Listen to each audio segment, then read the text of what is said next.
Hey everyone, JJ here.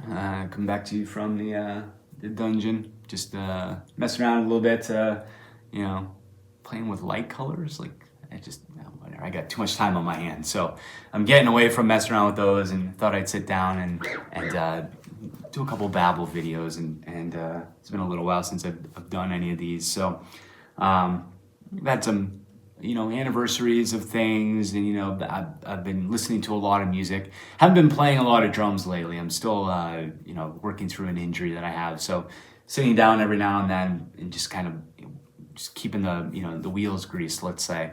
But yeah, just listening to a lot of music. And if you've subscribed to the channel or have been watching, you'll notice I've always had kind of a wider variety of material that I play through. I'm a music fan at the end of the day. I like many different styles, and sometimes I get in the mood for one thing and it'll be that for a while, and it's another genre and I'm in that for a while. So I'm currently kind of in one of these phases now where I've been listening to just a lot of pop music. And there's been a handful of comments on the channel where it's interesting. It's like the people have definite opinions of their favorite genres and what they do and don't like. So it's interesting to see like some of the comments, and I'm sure they're just from random people have come across my videos or whatever, not the regular viewers, but the random comments that I get sometimes pertaining to some of the music I post is it's kind of funny to me. I don't know whether someone's assumed because I had maybe say a lot of heavy metal covers for a certain point that it was all heavy metal, and then I throw a Madonna song in there or something and it throws people for a loop. But that's just kind of the natural way I listen to music. Let's call this one about the babble about JJ's listening habits or something like that. But I tend to listen to a wide variety of music, and it is extreme on one end or the other. And what I mean by that is, Satyricon has been one of my longtime favorite bands, and black metal and extreme metal. I've listened to that since the early 90s, the mid 90s. We're talking At the Gates releasing Slaughter of the Soul, these very extreme albums for the time that were well beyond even what was considered extreme. Megadeth, Metallica, these bands of the time, beyond this even, Cannibal Corpse, just a lot of extreme music on that end. And then, I'm also at the same time, sometimes even in the same playlist, while I'm sitting down to play drums, it'll be a Carcass song, and then immediately it'll be a Lady Gaga song or something like that. And music for me has never been these kind of rigid things. I've never felt like I really belong to a singular group when it comes to music. And a lot of people identify with I'd say heavy metal. There's a look to it, and there's you can't like certain bands. There's this guarded kind of entry to certain genres of music, and unfortunately there's some gatekeeping and things like that. And I could go across the board, but it's just if you were to say, well, I like this extreme band, I like I don't know, Morbid Angel or something like that, and then on the same breath you were to say, well, this song from Nickelback is great, it's instantly you're excluded from any conversations with that the heavy metal group anymore because you like a Nickelback song or something like that. And it's just always it's always intrigued me how music can be so compartmentalized and polarizing and kind of exclusive to certain people. And maybe it's a bigger part of kind of just people like, I don't know, being guarded or whatever the case is. But in my own case, it's, you know, like I have the covers will be coming in the next little while. So if this video comes up before the covers, the timing should work out. But one of my favorite all-time records, I'm not talking just pop records, I'm talking all-time, is, don't laugh now, Teenage Dream from Katy Perry. And I'll let that soak in for a second. It's true. It's one of my favorite albums of all time. And the reasoning, I mean, if you're a music fan and a pop music fan, and like I said, I've been listening to pop music for as long as I've been alive, is, you know, everything from, you know, 80s, Bananarama, ABBA, all these bands. And, you know, and say what you want about Katy Perry. I know she's been in the news quite a bit lately, and, you know, it hasn't been very favorable for her in the last little while. But when that album was released, I don't know if you could honestly do a better pop album than that. And I don't remember exactly, but I mean, it either broke or challenged a bunch of records, or, you know, like a bunch of high water marks that like Michael Jackson had previously held. And say what you want about the artists, you know, the people that were involved behind the production of an album like that. It's just, it's like, it's an unbelievable achievement. And, you know, you don't have to be a fan of these like songs, and maybe you think they're lesser than, but, you know, to me, it's like, having songs that are, you know, popular and have a wide appeal, is extremely difficult. You know, if you think about like the some of the processes that went into you know, the cultivation of songs for Thriller, for instance, from Michael Jackson, or probably any of his albums, you know, they would have, according to Quincy Jones, you know, there would be thousands of song submissions from songwriters trying to get on these albums. And you know, when it comes down to it, it's just like, you know, they're cherry picking, you know, what they consider to be the best of the best at the time. And it wouldn't surprise me, I don't think it would be any different for an album like Teenage Dream from Katy Perry, where they probably went through a similar process and, you know, consult with Katy and what she's into and what she wants to present, you know, for herself. And so, you know, I tell people that, and I mention that, and like I said, the covers are coming out from me covering these Katy Perry songs, and it's just, it's always so surprising to people, and it's always kind of struck me as kind of strange in a way that, I mean, it's, like I said, I'm not giving the best example, because there is quite a bit of heavy metal. So if you did watch a few of my videos, it wouldn't be, you know, you're not mistaken in thinking I liking heavy metal, but you might be mistaken in thinking that I hate everything else except heavy metal, is my point. And so, but I mean, it's just, you know, the same amount of effort goes into making those pop songs as it does, you know, hard rock or heavy metal or jazz or whatever. And, you know, it's sometimes the songs might come easy maybe, but you know, they're still all labors of love. And you know, there's still a lot of music that you can appreciate, and things you can appreciate from those albums. You know, Lady Gaga is another artist that I brought up, and I couldn't remember the name of the album, but you know, it featured the song like Bad Romance, and, you know, a handful of other songs. Like, it's just like, those are such amazing songs. And, you know, maybe people kind of get turned off by the politics or the antics, I guess you can call them, of the artist. And, you know, those don't really matter much to me. I don't pay that much attention to you know, anything outside of the music that the artists really do, like tabloid fodder or anything like that. I just don't care. And to me, it was, I liked the time better when there was kind of an air of mystery around like your favorite artists. They say that with actors quite a bit, like the less you know about an actor, it's like the more you can kind of place yourself with them when they're playing a character. If you know too much about somebody's personal life, it kind of starts, uh, you know, uh, perhaps influencing your thoughts of the music or things like that. And I always just liked approaching music and listening to albums just strictly from the art itself and not the other surrounding criteria or situations or whatever they're involved in.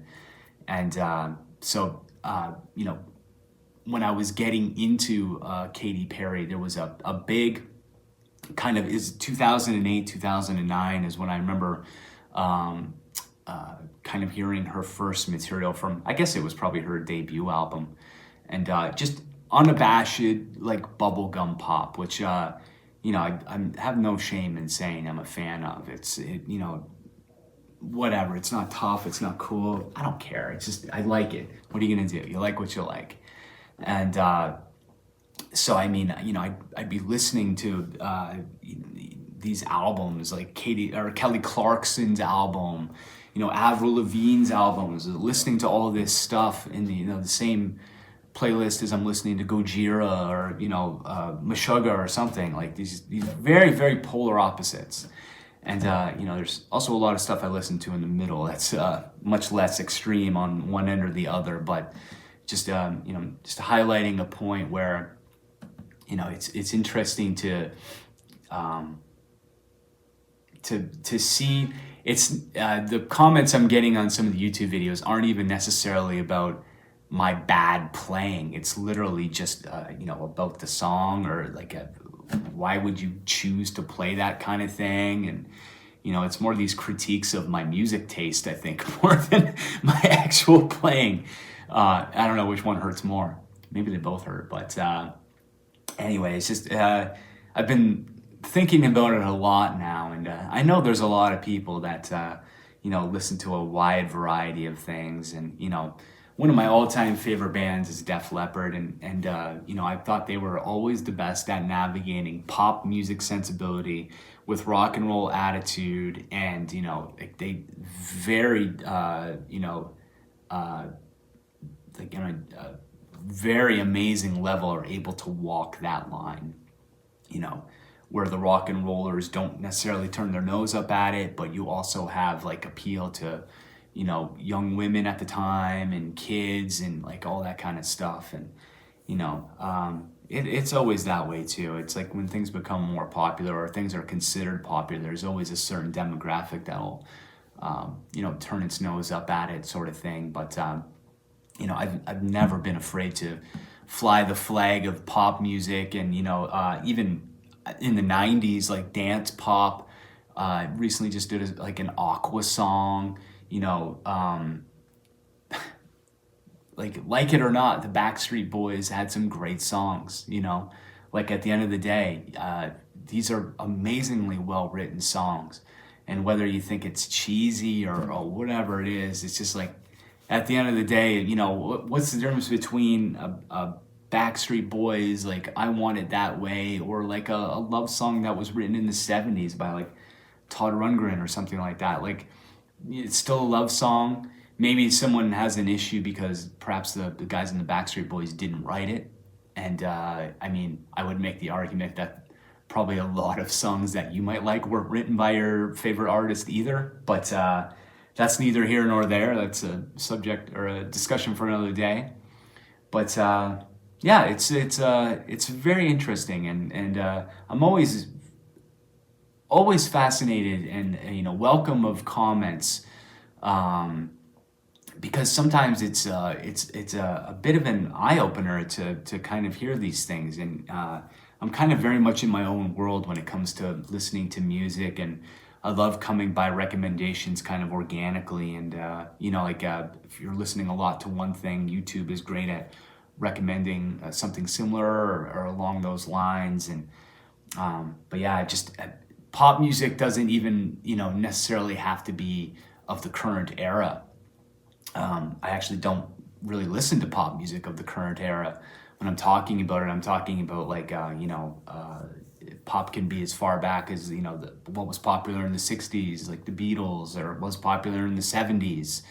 Been listening to a lot of like R&B and like these, these kind of more subdued genres of music, let's call them. Even in the 1990s, like a lot of people considered pop music nowadays to be country music. And when I was growing up in the 90s, I mean, there was almost no genre of music that was more popular than country music. And you had real crossover artists, like somebody like Garth Brooks or Tim McGraw, like a lot of people, Toby Keith, just that they were crossing these boundaries, where country music would meet. And Garth Brooks is another example. He derided in traditional country music scenes because he leaned too far over into rock and roll and into pop and all that kind of stuff. And it's like it's very interesting because I don't see music as these divided camps where you have to be on one side or the other. I don't see a reason why you can't listen to country music and listen to extreme black metal from, Scandinavia. It just doesn't make any sense to me. And I'm such a huge music fan, and I love being an open book. And yeah, there's definitely genres of music that don't do anything for me. Like, I'm not a big classical music fan. I'm not a big jazz person. It's just, I don't know. It just doesn't connect in some way to me. Even, most modern heavy metal doesn't really connect either. It just, I don't even want to get into it. I don't want to slag it or, say anything about it. I'm just not a fan. If you like it, that's fantastic. It just doesn't turn my crank, and there's nothing wrong with that. But don't get mad at me for what turns my crank is my point of this. And so hopefully, my hope is that when people kind of watch the channel that you can set aside any preconceived things about what I might play or what you want me to play. And maybe it's just like,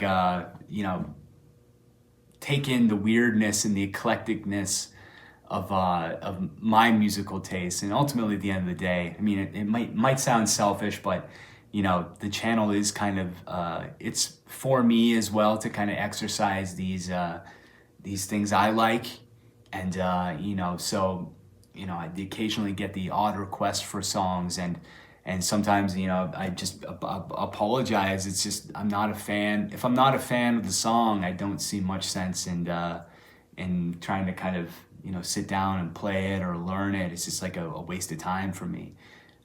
These days, just be casually kind of playing in the studio or on the odd album and stuff like that.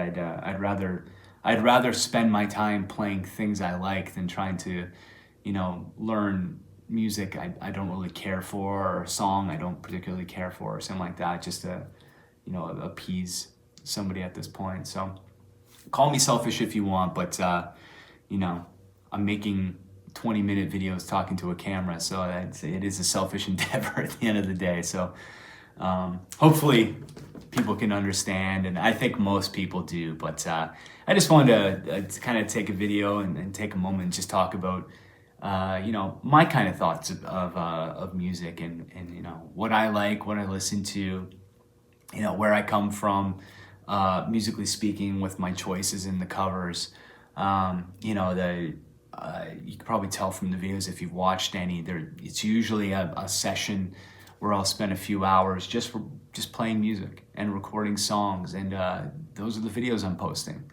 These are my practice sessions. These are my just what I feel like listening to, what I feel like playing. I'm not trying to do these songs in any particular way. A lot of times I don't play the songs the same way twice. There are a few songs that I've covered twice on the channel now, once from my kind of previous setup and once with my newer one. And if you were to A/B those two performances, there's probably not much they would have in common. The basics of the song are probably there and the arrangement is there, but I wouldn't imagine I've likely played the song twice the same way. It's part of the fun. It's part of what I consider this. I consider this to be kind of a bit of a looser format, and not so much a showcase for anything for me. I guess it is by proxy, but at the end of the day, I just wanted this to be a fun, outlet for me, and just a way to kind of learn some new music and play some of my old favorites, and just share that with anyone who might be interested. So this is I don't know what to call this babble, the one about JJ. Who knows? Anyways, if you made it to the end of this video, thanks for watching, and stay tuned for some probably weird covers in the next little while. I'm going to try to mix it up with some of my usual fodder, the typical rock and roll stuff that I still listen to all the time. But there's been some interesting listening going on down here in the last little while, and I'll end up sharing that with anyone who's interested on the channel. So thanks for watching. Cheers. I'll see you on the next one.